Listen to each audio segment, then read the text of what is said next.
Багш нар 2-7 хоног орчим үргэлжилсэн ажил хаялдаа зогсоолоо.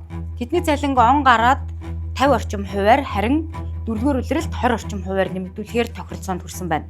Ингээд удтал хичээл сургуультай яваагүй хүүхдүүд лав гаргаас эхлээд цэцэрлэг сургуультай явж эхэллээ. Үүнтэй зэрэгцээд эрүүл мэндийн салбарын үйлдвэрчний хэвлэлээс мэдээлэл хийж 11-р сарын 13-наас ажил хаях болсноо мэдээллээ. Манай анхны үйлдвэрчний хэвлэлийн хороод байгууллагынхаа дараагийн удирдлагуудад энэ ажил хаялт хийх болсон тогтоол шийдвэрийг аль биесээр хардуулж за энэ аль биесний мэдээлэл хүргэснээс хойш ажлын 5 өдрийн дараа ажил хаялт аль биесээр эхлэнэ гэдгийг мэдээлж байна. Иргэд малчтад анхаарах шаардлагатай ноцтой мэдээлэл нь баасан гарагаас эхлээд цаг агаар огцом хүртэж байна.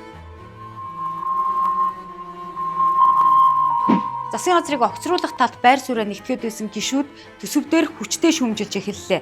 Үүндээ ардчилсан намынхныг буруутгаж эхэлсэн нь улс төрийн нам хоорондын ширүүн хэрүүл болж чуулган дээр хараглаа. За хуралдааны эрцээс гарах хүсэлтэй байгаа. За тойрогтой гишүүд их эрцээс их гарах юм бол хохирно шүү гэдэг хэлээ. Хурлын дэдрэгийн асуудлыг шийд.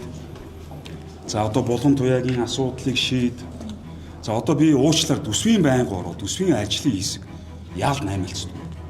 Хэн хэний гишүүдийн тойрог хэн конопо наймалцаж засгийг хадгалж авч үлдсэн бэ гэдэг нь тодорхой бол энэ төсвийг энэ чиглэлээр нь баталж болохгүй. Яаж одоо ингэж хэлж чадчихна.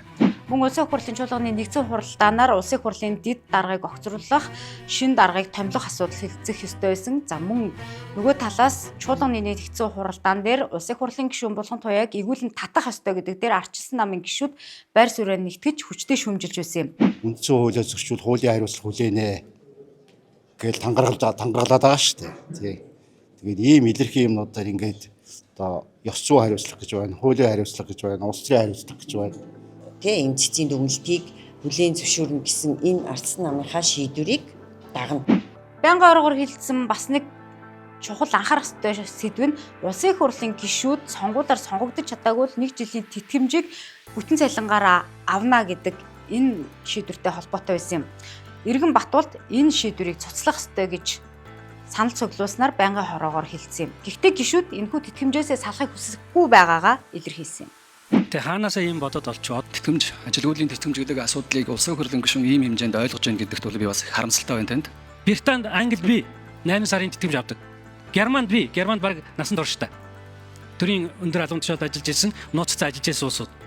Гишүүд тэтгэмжээ өгөхгүй гэж зуурах иргэд төлөх түшхүү даарч бэрсэн хിവэрэ байна. Энэ тухайд хотын удирдлагууд ямар мэдээлэл өгөв?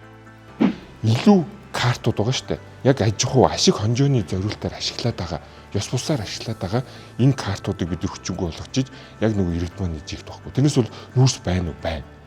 Нүүрстэй олдохгүй байна. Одоо тэгвэл болохгүй бол тэгэл хамраад төлөөл үүж яхаа.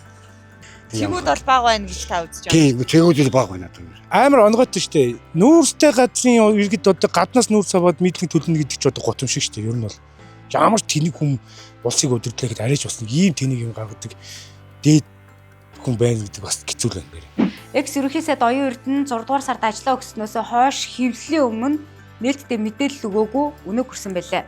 Сар орчмын өмнө манай сурвалжлах багийнхан түүнээс хэдэн асуулт асуусныг эс тооцоол тэд өнгөрсөн хугацаанд мэдээлэл өгөөгүй байсан. Харин Оюун Эрдэнэ ил гарч ирэхдээ дараах мэдээллүүдийг өглөө. Харин би энийг хэлж штэ. Харин одоо жишээлбэл гүйг чин сэтгэлээс хичээнгүйлээ ажилласан. Алдаа оноод маань тэгээд та маань дүгнэн үзээ. Ер нь ерөнхий сайд чинь хурал удирддаг хүн шүү дээ. Би үл ихэнх асуудлыг хилцэгчгүй алгацдаг байсан. Ягаад гэвэл дандаа бас нэг юм болохгүй талаас нь л тайлбар. Ер нь нэг юм гал барьж юм томоохон ажлуудыг баг яах ч гэж хэвдэ гэж бодогддог юм шүү. Тэ?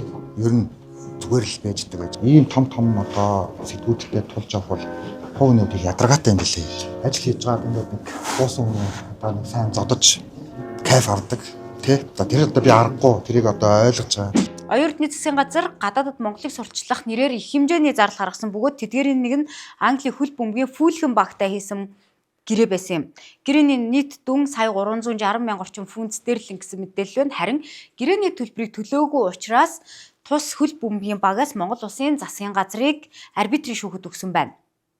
Чи манай засгийн газрыг арбитрийн шүүхэд өгсөн тухай мэдээлэл ирсэн байгаа. Үлдэгдэл төлбөрөө одоо цаг хугацаанд төлөөгөөгээд тэгээд манай зүгээс болохоор энэ төсвийн тодтголоор үлдэгдэл санхүүжилтийн мөнгийг чиг өөрийнх нь дагуу гадаад харилцааны яам руу одоо шилжүүлчихсэн.